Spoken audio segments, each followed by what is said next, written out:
was a chapter in his book which dealt with fiat food. And I had respected Saifedean quite a bit as an economist. The chapter seemed completely nuts. Talked about this conspiracy of big industrial complexes, medical industrial complex, and religious groups, how they were circumvented by government to change the food supply in America for their own benefit. They specifically are industry, which finds it more profitable. There's a higher price point they get on selling us Doritos than meat. I can't think of anything more evil that you could do to a human soul than tell them that they don't have control over the most fundamental aspects of their existence, their own health. And it tells us that Fruit Loops are healthier than meat. And the White House goes on to vigorously defend this concept that Fruit Loops are healthy for people.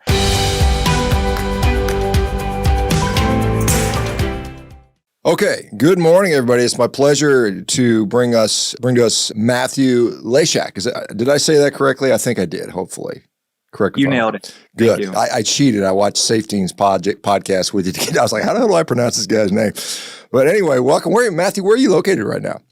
I'm in Patagonia, Arizona, about 18 miles from the Mexican border. Oh, wow. Patagonia. I lived in Arizona. I hadn't heard of Patagonia before. But anyway, so I guess you're an author, you were a journalist. I guess maybe just give us a quick little synopsis of your background. And I want to talk about, obviously, you've got a new book out that I think is quite interesting in concept. And I'd like to talk about that for sure. But give us your background if you don't mind. I'm a crime reporter. I've spent about 17 years covering crime, mainly for the New York Daily News, which while I was there was the fifth biggest paper in the country. Specifically, my expertise was mass shootings, as morbid as that sounds. But anytime a mass shooting happened, I would immediately go there and try to, in particular, figure out motive. And kind of that skill set came into play for this project that you're hosting me for. That's a little bit disturbing to think about. We're talking about food production. You're talking about motives for mass murder. I don't want to overlook, because I didn't realize you did that, but that's a very obviously important topic. And did you find a commonality? Obviously, you think somebody commits a mass murder has got to be psychologically disturbed. That's almost literally the definition of insanity in a way. But what did that experience or research yield as far as conclusions around?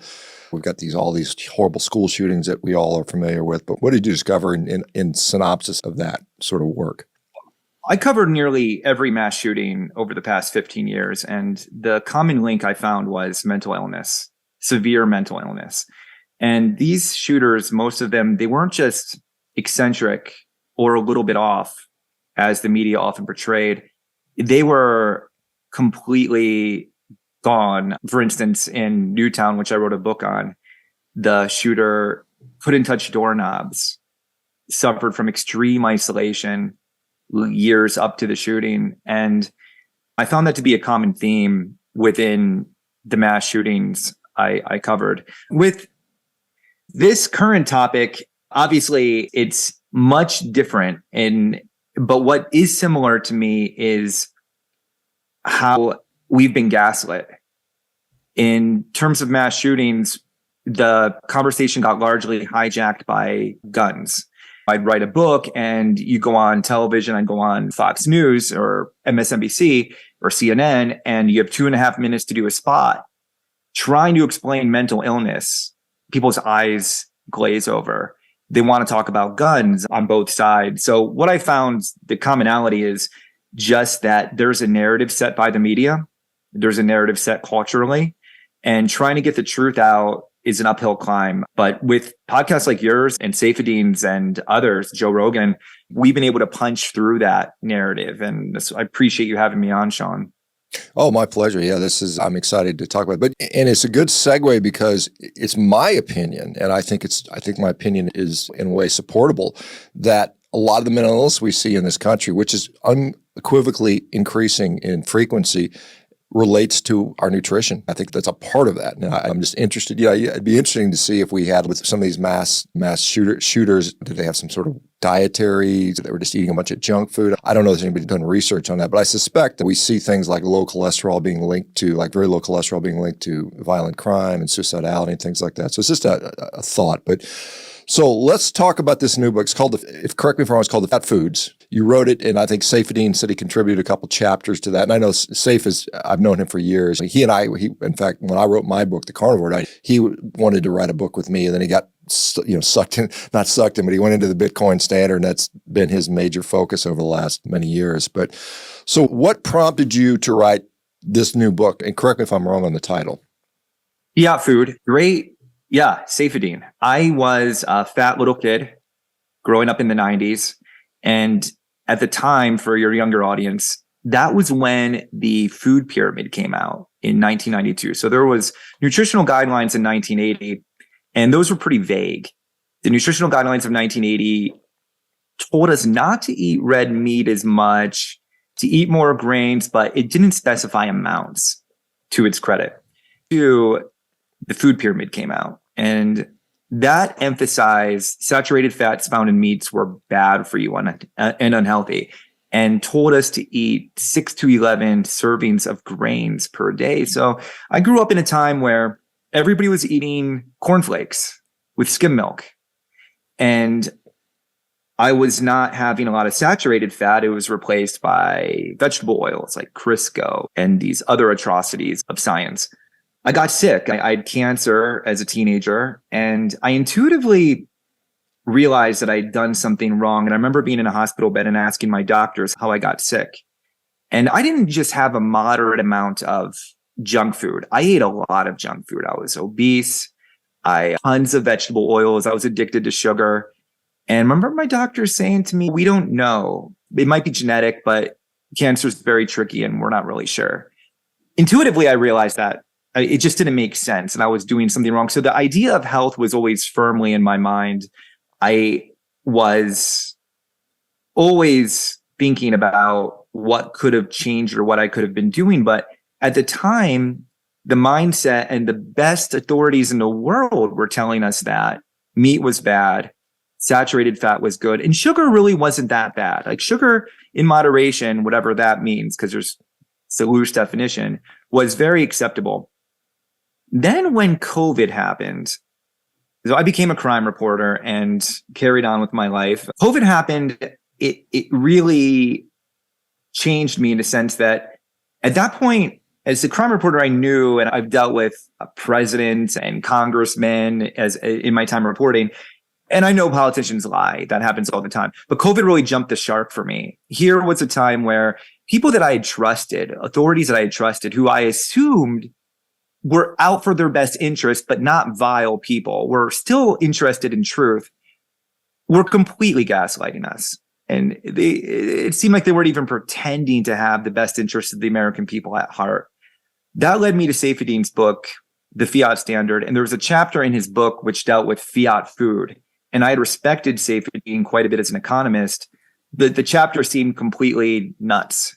It talked about this conspiracy of big industrial complexes, the medical industrial complex, and religious groups, how they were circumvented by government to change the food supply in America for their own benefit. And I thought it sounded really insane, but Saifedean had established himself in economics, to my mind, as somebody who deserved the benefit of the doubt. So I began digging, expecting to find holes in his argument, because he's an economist, not a nutritionist. And what I found was that he had really only scratched the surface.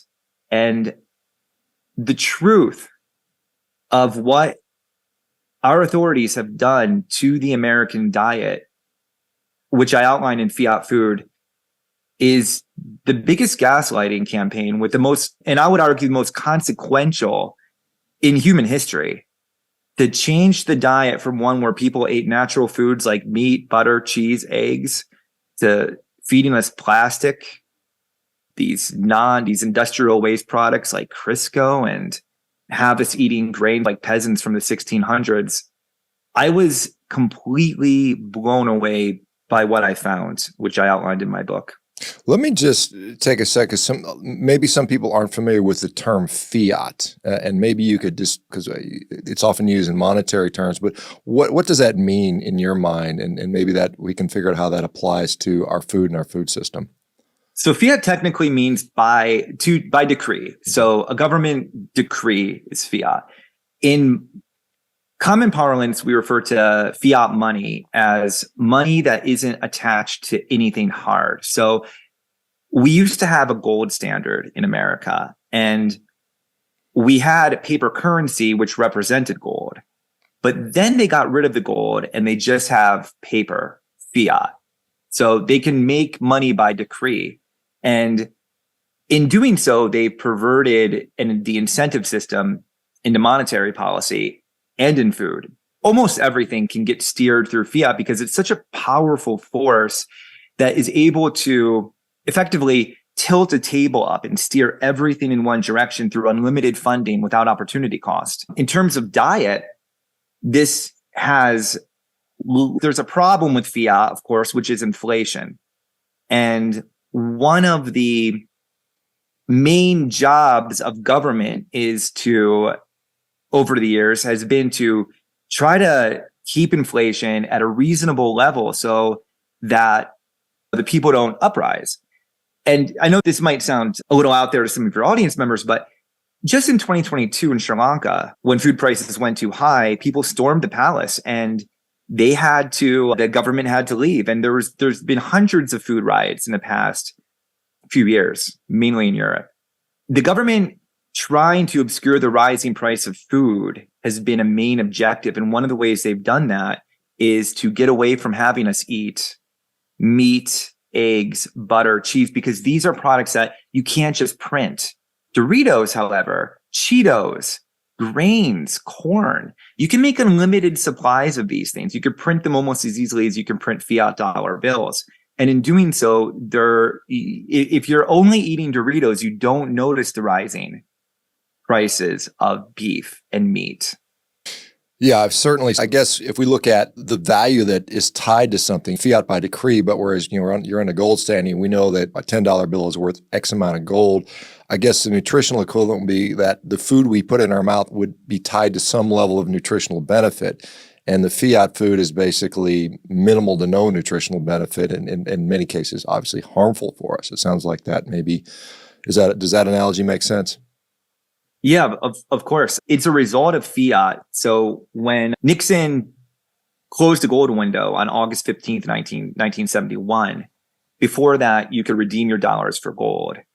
Other countries could, so it put a restraint on spending. What happened was prices began rising tremendously and people became very concerned. So for political reasons, for governments to stay in power, they need the people to be able to eat and eat comfortably. So they rearranged the food supply. And this isn't a small thing that they did, because for thousands of years, we were eating mainly meat and animal products. And in the past 50 years, we've reorganized the American diet to the point where people are confused about what to eat, which is not natural. Animals aren't confused. A wolf doesn't need me to write a book on what happened to their diet. They go out and they eat. But somehow there's a $1 trillion industry of people trying to figure out how to eat and what to eat. And it's largely a result of confusion from this one incident of Nixon decoupling from the gold standard and the government's push to confuse the American people and to keep prices very low. The result of which is the deterioration of the health of the American public. Yeah, anybody that's been around has clearly seen a significant decline in our overall health. The obesity rates are through the roof. It's very disturbing to see that. And I guess, who are the actors? You mentioned Nixon obviously decoupling the gold standard, but USDA, who's behind all this? Because you say they're doing this, and you're like, who are they that are doing this? And what are their motives? What are their incentives? Are they nefarious people? Are they some Dr. Evil on some island why is this happening, and who has been responsible for it? So that's a great question. And it's mixed. There is no conspiracy. What I've learned in my research is they're not meeting in a room. That's not how it happens. And they specifically are industry, which finds it more profitable.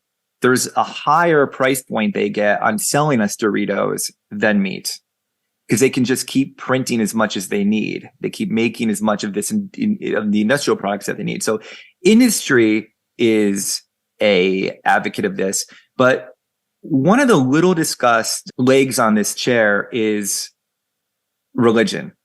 And there's a group called the Seventh-day Adventist, and some of your audience might be familiar with them, highly influential in the field of diet. And they weren't motivated by profit. They were motivated by, they believed to be the saving of mankind. So they had this belief that almost all disease and sin was attributable to sex and carnal desires. So one of their goals was to remove the sex drive from people. And this started with a woman named Ellen Gold. And she was somebody who got hit according to her, she got hit very hard in the head with a rock, put into a state of coma for a bit, came out having revelations from God that instructed her that people needed to stop eating meat because meat was what fueled the sex drive. And science has backed this up largely. So she had a protege by the name of John Harvey Kellogg, who was instructed to come up with a food that would replace meat and diminish the human sex drive. And he came up with cornflakes. And a modern field of diet, the American Dietetic Association, is run by his predecessors. So the church still runs and formed home ec clubs. They had clubs in schools, all pushing corn, soy, products that diminish the human sex drive. Now, not unrelated, John Harvey Kellogg went on to become a eugenicist, which is in a similar wheelhouse of human reproductivity. They were very against it. Today, the Loma Linda University, which is the Seventh Adventist Day Church, is the main producer of these studies now that tell us that meat is bad. So every one of their studies from the Seventh Adventist Day Church that masquerades as science always validates their religious standpoint. Then it's backed up by government agencies and industry to perpetuate this idea that we all need to be eating plants. And that every study will come out saying meat's caused a new disease, meat is horrible. And the cycle just continues around, and the effects of it have been absolutely devastating. Just look around. But they're one key. Industry hijacked the science. So somebody like Ansel Keys, who your audience is probably familiar with, came up with this idea that saturated fat found in meat was responsible for heart attacks. And through industry-funded science, he was able to push this narrative that just became consensus. It became just what everybody believed. And we're living in the shadow of that now. So I wouldn't say these people are necessarily evil, although I think Ansel Keys, you can make an argument that he was, because he had the data available to him about cigarette smoking causing heart attacks, and the idea that sugar was unhealthy was something he pushed back against quite a bit. And he had the data available. He seemed more of an egotist after his own fame, but what I found in common amongst all these groups, industry, religion, and government, was that they really viewed the American public as a means to an end. We were a product, and our sickness became how they profited largely. I think you said Ellen Gold. I think it was Ellen G. White is the original Adventist back in the 1860s or whatever. And I'm familiar with her stuff. And I think it was, I'm forgetting the gal that founded the American Dietetics Association back in 1917. Another one, the Seventh-day Adventists. But Elena Cooper. Yeah. And let me ask you this, to convince Americans en masse to give up meat, to adopt a grain-based diet, took some doing. Obviously, industry, the science, obviously the media, which you're familiar with. How did that, are there fingerprints all over this where the influence was just obvious that they're doing this? Or is this more conspiracy? No, I make this argument and I have over 200 citations in my book where I carefully, meticulously track how this happened. And I'll give you an example. Under Lyndon Johnson, eggs started going up because in a great society, we were still on a gold standard, but inflation had begun because they began printing out far more paper than we had gold in our reserves, which led to Nixon having to decouple. And eggs went up in price quite a bit. People were very angry about this. Lyndon Johnson had a re-election campaign that he wasn't going to do, but that was coming up and that was in his mind. So he ordered his Surgeon General to write a phony press release. And this is according to Paul Samuelson's book, saying that eggs were bad. No science behind it. Just ordered his Surgeon General puts this out. The demand for eggs goes down. The supply stayed the same. So the price leveled off. Now, this was a clear case of the government trying to manipulate dietary health. People still believe this, and people still believe to this day, based on that press release and the media that it spawned, that eggs are bad for you. And it was a complete lie meant to change and alter our diet for political reasons. Because if we think eggs are bad, if we think meat's bad, if we're eating nothing but soy burgers, we're actually not noticing inflation, and we're happy with our government in that respect. And what I've learned is that it's all these industries, they are looking at us as they've caused us to give up our volition, and we've outsourced our ideas of health and self-autonomy to credentialed experts. Because for a long time, we just trusted our experts in America. We did. And I think COVID changed a lot of that with a lot of people and opened up a lot of eyes. And there's these fissures starting to appear. It's like you have people like Peter Hotez, these doctors, or Dr. Fatima Stanford, who went on 60 Minutes to her great shame and embarrassment, went on 60 Minutes and told the American public that they have no control over their health, that obesity is genetic. And oh, by the way, I happen to have a drug for this. You want to talk about evil and you want to talk about intentions. It's hard to get in people's head, but I can't think of anything more evil that you could do to a human soul than tell them that they don't have control over the most fundamental aspects of their existence, their own health. And so I found you in the early days of my journey through this inspirational, because I go to doctor, I try to avoid them, but the doctors I see are generally very overweight. And it's like going to somebody for health or financial advice who just filed bankruptcy. And I can't get it out of my head. Like, this dude is wheezing and he's giving me advice on what to eat. Meanwhile, I looked at you and I saw you actually on Joe Rogan. That's the first time I was introduced to you. And I listened to you largely because it's results matter. And you look like you're in booming health. Yeah, I was taken by the carnivore diet initially by that podcast, and that helped me with safes and went down this economic rabbit hole that is just, it sounds stranger than fiction, but I think when people read Fiat Food and they go through, when I take them step by step, I take them from the beginning and I walk them through how this happened and all the characters that came into play. It does make sense, because the motive is simple: profit and control. And that's what they've exerted over the American people. Let me ask you specifically, I don't know if you got into this, maybe you did, but the USDA, they have significant influence over our food in the U.S., U.S. Department of Agriculture. And you mentioned Fatima Stanford, and I think she sits on the dietary guidelines panel. It's going to determine what our food recommendations are. This woman that believes obesity is genetic curse and no one can do anything about it. But how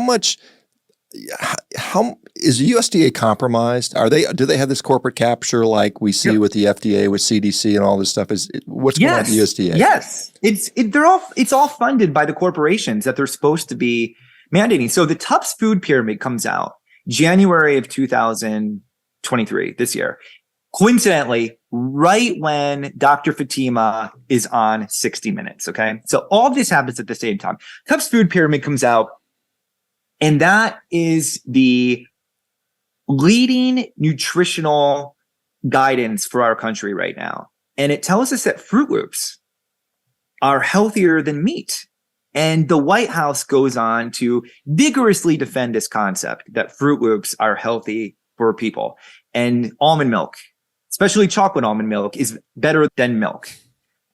We're being gaslit. The USDA in particular is funded, I think, by it's funded mainly by industry. And this isn't hidden. This isn't a conspiracy. All you have to do is go on their website and they have their sponsorships and their partners. So look, I have editors when I work for the newspaper. I have to work and please my editors because at the end of the day, they're the ones paying me. You don't think that these organizations have to listen to those who fund them? Of course, there has to be a certain amount of naivety to not believe that the people paying the bills are not calling the tune. So the industry is completely captured. And then on a related note, 60 Minutes, that same episode was funded largely by Novo Nordisk. And I'm probably saying that name wrong. The pharmaceutical company that manufactures Ozempic. So 2 months later, after that's aired, the American Pediatric Society for the first time recommended for children that obesity drugs was okay. Before that, for whatever reason, humans thought that maybe just not eating so much shit was going to probably help them be healthier. But we went through a very big sea change. And telling your audience, which I think your audience is very receptive to this, it's all gaslighting campaign. It's not true. And we have the data, and I run us through that in this book. Do we see, how far does this go? Obviously, there's so many ways people get their information. You mentioned podcasts, and obviously social media has become huge. There's still the sort of the traditional media, the CNNs and New York Times and so on and so forth. How far does industry have its tentacles into influencing that? Are they on the board of directors of these big media outlets? I know we saw recently dietitians were being basically paid, dietitian influencers were being paid by the processed food companies to promote their junk. How deep does this go? This is a great question because I, in my book, try to have I'm a journalist by trade. So I try to have a very cohesive order. But what I found was it was difficult because there was so much incestuousness between industry and the government. So I'm trying to separate these two. But you mentioned Dr. Fatima Stanford being on the Dietary Food Guidance Council. So 95% of those scientists and experts on the board of who will establish our 2025 dietary guidelines are funded by industry. 95. If anybody thinks that we're going to get a guidance that is in our best interests, they're just completely wrong. And this isn't a small thing. So people think, oh, it's some government agency and they're just going to say something that nobody listens to. That's completely wrong.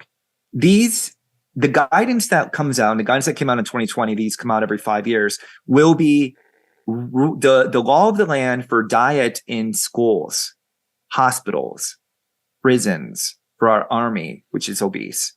And the harm that it does is unbelievable. So when I was in school in the 90s, I remember they replaced whole milk, which you used to get in a little red carton, with low-fat milk. But nobody was drinking the low-fat milk. So it got switched to strawberry and chocolate. It's like I'm in school and I'm just becoming addicted to all these disgusting chemicals through the butter being replaced by margarine, and real cheese was replaced by this fake alternative, and my food was the chicken nuggets were no longer being fried in lard. It was vegetable oils. Speaking of kids, my kid goes to school, and he was telling me yesterday how he was learning in school that cows are bad for the planet because of water consumption and eat the bugs type of stuff. Is the Department of Education also been infiltrated by these food people, these corporate things? Are they trying to influence our next generations? Because you see the polls that I see that younger kids are more receptive to perhaps eating the bugs, eating the soy, eating a plant-based diet. Do we know anything about that? I think it's all part of this stew of mass propaganda. And it's not a traditional conspiracy where there's these people meeting in a dark room. It's to their benefit. So it's the benefit of the school. It's to the benefit of the FDA because they're going to get increased funding through more and more corporate sponsorship. And it's to the benefit of the government, which runs the schools, to convince people to basically live on less. So if they can convince us that meat is bad for us and that me eating a cow is going to change the weather and affect all of mankind, not only do I get a sense of self-righteousness for eating, giant mushroom instead of a burger, but they benefit quite a bit. because they're profiting on every step. And then we're handed over to the pharmaceutical companies by the time we're 45 who have a drug for everything, because they've taken out our ability and the perception of ourselves as somebody within nature of humanity who can control our own well-being and welfare. Yeah, we become dependent upon the system, and it's hard to escape. I tell people, if you want to get undependent, you got to get healthy first, because if you're sick, you're pretty much stuck. What about USDA just came out with a study the other day, maybe not the other, a couple months ago, 91% processed food diet can be healthy. To me, that seems absurd. But there are people that are embracing this. I see physicians on what was formerly Twitter, X, towing the line. Yeah, ultra-processed foods are the future. Get on board. But right now I have freedom of choice. At least I think I do, about what I eat. Is that going to be taken away from us? Like Eric Adams in New York, you see some of these other politicians at C40 cities. First, how are they going to afford? Because people aren't buying the plant-based analogs. The Beyond Meat's tanking. People are just largely rejecting at least the fake meat. Are we going to be forced into this at some point? Do you see some sort of big I'll call it a conspiracy to mandate or restrict or in other ways force us to do this? I would argue that's already begun. And I would argue that in terms of Eric Adams, the mayor of New York, he gave a press conference not long ago where he declared that Meatless Mondays, which is in the public school system, is going to be expanded because we need to save the earth and change the temperature through not eating meat. And this is always being taken out, Shawn, this is taken out on our children in the school system. So by the time you come out of public school, and keep in mind now, public schools in New York, it's not just lunch anymore. It's breakfast, it's snack, it's dinner. They're feeding everybody, every meal, all these children. By the time they come out of high school, they're metabolically compromised and they're addicted. These are addictive substances. Sugar is not a normal part of our food chain. It's supposed to be eaten very sparingly. People used to find berries once in a while, maybe honey sometimes, not like this. And by the time, I think this works twofold, because I think by the time you come out of high school, you're compromised intellectually. So your ability to think clearly, to make these decisions and to think independently has been compromised, in addition to being addicted and sick. And we also have a tendency to not want to believe that we're at fault. We're not wanting to believe that we're fat and sick. So there's also a campaign to normalize obesity, which is sick because we're not helping these people. If you love somebody, you don't pretend like the rash festering on their leg doesn't exist. You say you might need an antibiotic for that. But for whatever reason, and I have my suspicions, we look at obesity and we say, that's beautiful. That's beautiful too. It's hard. And I have compassion for people. I used to be fat. I know what that feels like. And I have compassion for people who are, but I think we're at a time where there's hard truth. Nearly half of our children are obese, according to some metrics. This is setting them up for a life of dysfunction. And from a wider societal standpoint, I can't help but think about all the gifts that we're going to miss in terms of societal evolution. Would the Wright brothers, who if they went to public school and ate nothing but Lucky Charms and chocolate covered granola bars, would they have ever had the courage to invest and try to fly an airplane? Or Henry T. Ford or Edison?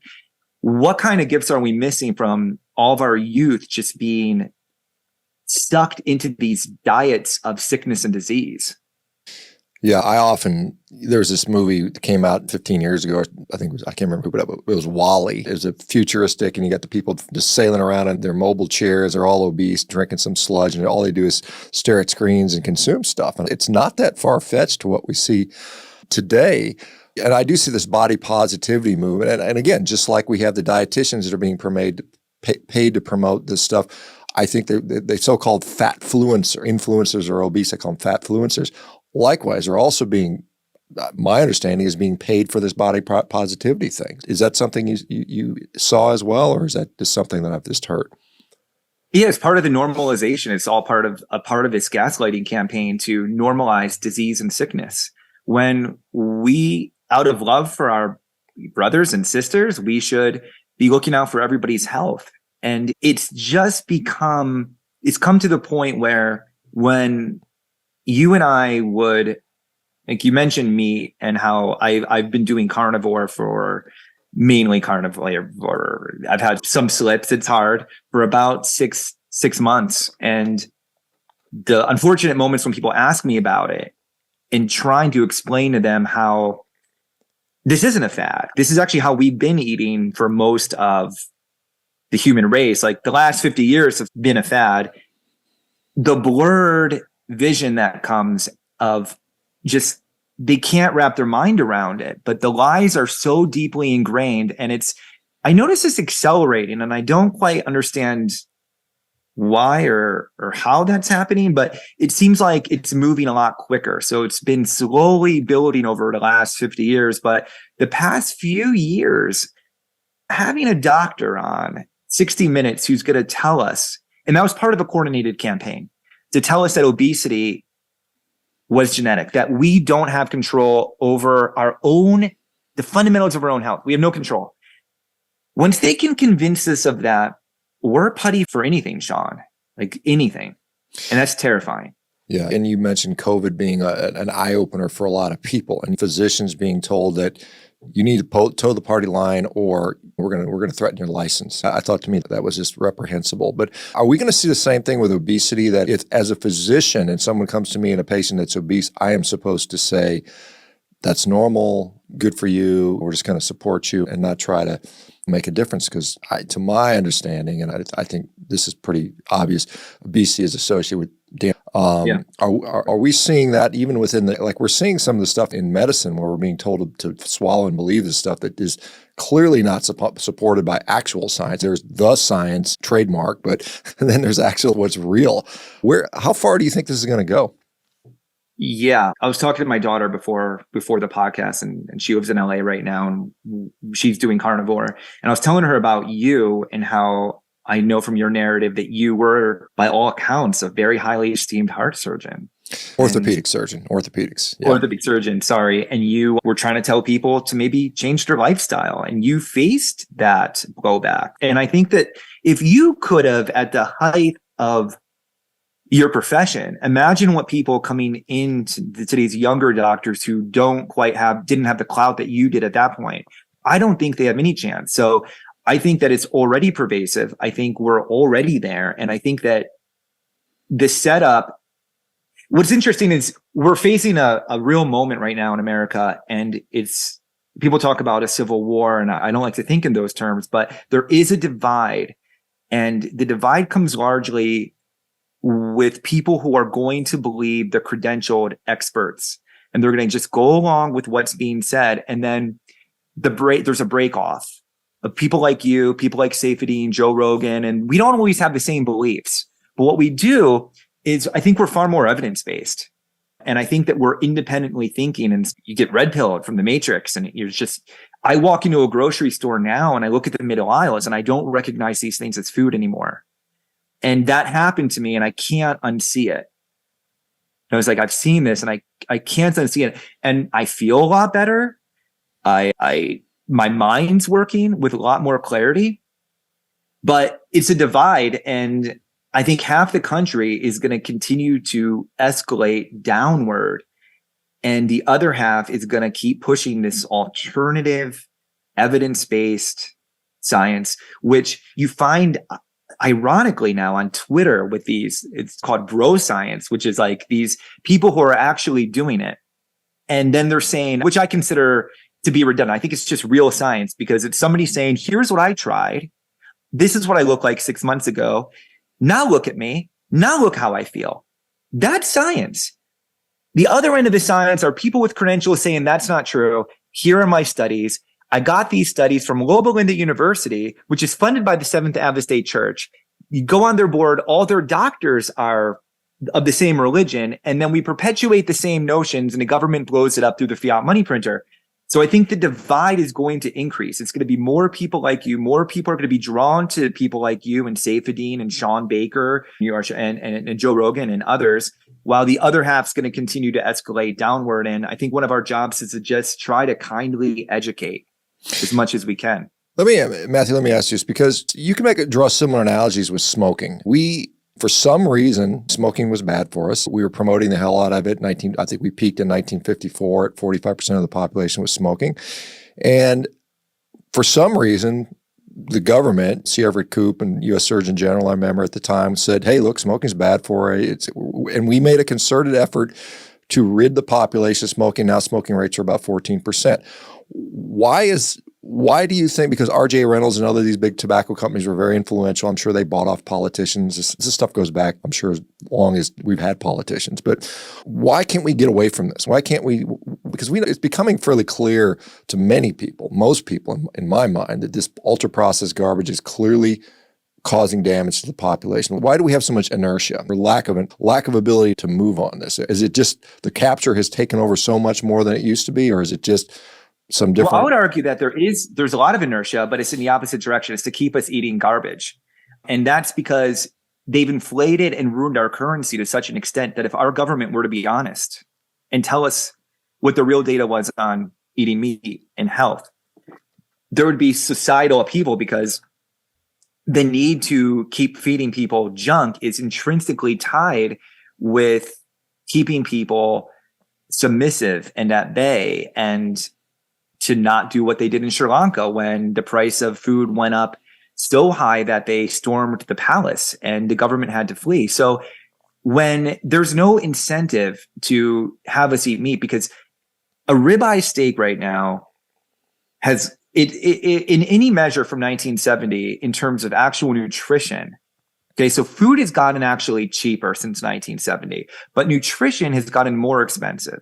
So Snickers bars and potato chips are really very affordable still. So we can keep our entire American electorate eating food.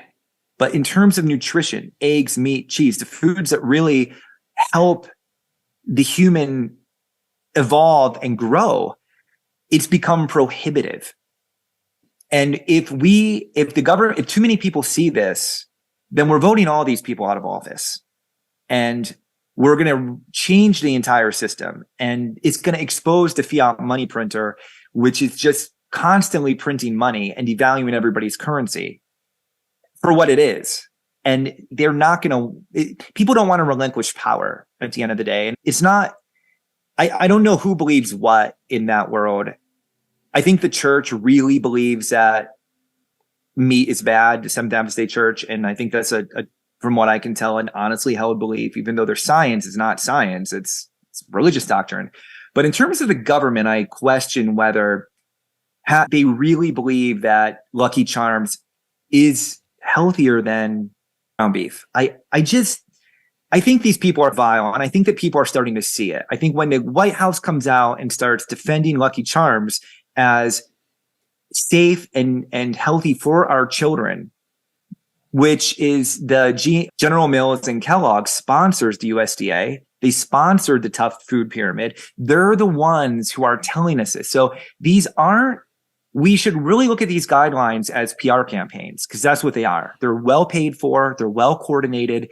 And don't forget the media's role in this. They're not immune, because the pharmaceutical companies and the cereal manufacturers fund a huge percent of the media, which funds the news. So there are still good doctors and there's still great reporters out there. But at the very top, which is where it matters, these institutions that we've trusted, they've been corrupted. And there's people out there that are concerned about influence of things like the World Economic Forum, these big investment firms, BlackRock, Vanguard, all these different banking institutions. Are these guys ultimately part of this as well? Or is it unique just to the United States, or is this a worldwide global thing? Are there some countries that maybe this is not a problem for? What are your thoughts on that? So I don't go too deep into this in my book in terms of the world, but what appears evident is that the world sets the stand, that America and America food policy seems to set the standard for the world. And that's not in small part because the American dollar is still instrumental in all these other countries. You mentioned something interesting, and I think about it a lot in terms of nature and human nature. And none of these things are very complicated when you just put it in context to what our nature is. And I remember my dad telling me a story about how he came home once and he started eating cheese puffs.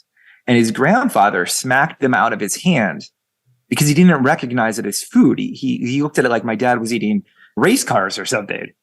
And just how now it's not unusual to go into a public school and see a table full of obese kids being told that this is health, that these sort of foods are health, and that you should be shamed if you're eating meat. And somebody like Eric Adams, the mayor of New York City, has no shame. He's a person who says that he is a vegan, but he does eat meat. And this has been documented. And it's the same with a lot of these people. A lot of it, this is the peasants should have the grains. The peasants should get the Lucky Charms and the chemical foods. But Ansel Keys was known for eating bacon and eggs. And this is documented. So you got to just question these people, not only in their motives, but I like to really look at results. And there's no way anybody can objectively look at the last 50 years and see how our health is just degenerated and think that this has been positive and not want to reevaluate all these axioms that we've assumed to be true. Yeah, it's clear that whatever we've been doing has not been working. And people would argue that people aren't actually eating the food pyramid. If they would actually eat the actual prescribed food pyramid, then they would do better. But I think folks like Nina Teicholz has shown that by and large, the food industry has shifted towards compatibility with the food pyramid, and we've cut back on our meat consumption. There's no doubt red meat consumption has fallen 40% since the 1970s, and we've eaten more lean meat, and we're eating more low-fat dairy, and we're eating more fruits and vegetables, and certainly more grains. That has been clearly documented. Because we got just a few more slides. The book, what is sort of the overview of the book? If you can maybe just synopsis, maybe maybe give an overview of the different chapters you have in there for people that might want to read this, because it sounds quite interesting. Thank you. So the first section, the main premise of my book is I try to walk our reader through how this happened, because when I just tell you that there's been a 50-year psyop to manipulate our food supply, it sounds insane. So what I do is I walk us back all the way from the beginning of the century when our food supply really began to start to shift. It accelerated in 1971, but the shift began to happen much earlier with Procter & Gamble trying to push Crisco. And that was really the first time they tried to introduce something that intuitively was not food. Same with margarine, which was called oleomargarine. They first began telling us the American consumer did not recognize this as food. And there became a huge marketing campaign to do it. My first section of the book, I set the stage with the church, industry, and government, and how these seeds first began to be planted. And then the second part of my book, I show how these seeds sprout in terms of the church enmeshing a bit with the environmental organizations because they had a common cause, which was the cataclysmic nature of reality based on our meat consumption and our food consumption, industry to make a profit, and why the government is so incentivized to push the idea to keep food prices low. It's not a small thing because the American public will tolerate war. We've had endless wars. We'll tolerate that. But when food prices get too high and people go to the grocery store, they know it. You might get a sofa once every 10 years. You go to the grocery store at least once a week. So I make the argument and I document this. I have over 200 citations in this book. And then the third part of the book, I talk about what the potential solution is. And a lot of it is, I include a chapter on self-autonomy because we've talked about that a lot, Shawn, and I appreciate your perspective on it because it really comes back to us trusting ourselves and our nature. And I try to push that forward a bit and talk about how a hard currency like Bitcoin, which I'm not a cryptocurrency expert, but what's evident to me is a hard currency won't solve all of our problems. But what it does do is it undermines the fiat money printer, which creates the illusion. It gives the government the ability to create the illusion. For example, if the government's going to print $13 trillion to subsidize grains and corn and sugar, with a fiat money printer, they can do that by stealing our wealth without us really knowing it. It's more under the radar. But if it was hooked to gold or Bitcoin, which has a set amount, there's a finite amount, then they need the permission of the public to do it. And then we begin asking a lot more questions. So their ability to manipulate the entire food pyramid gets destroyed, and I outlined that. And then Saifedean was generous to throw in a few chapters at the end with his amazing perspective on the carnivore diet and how it's benefited him personally.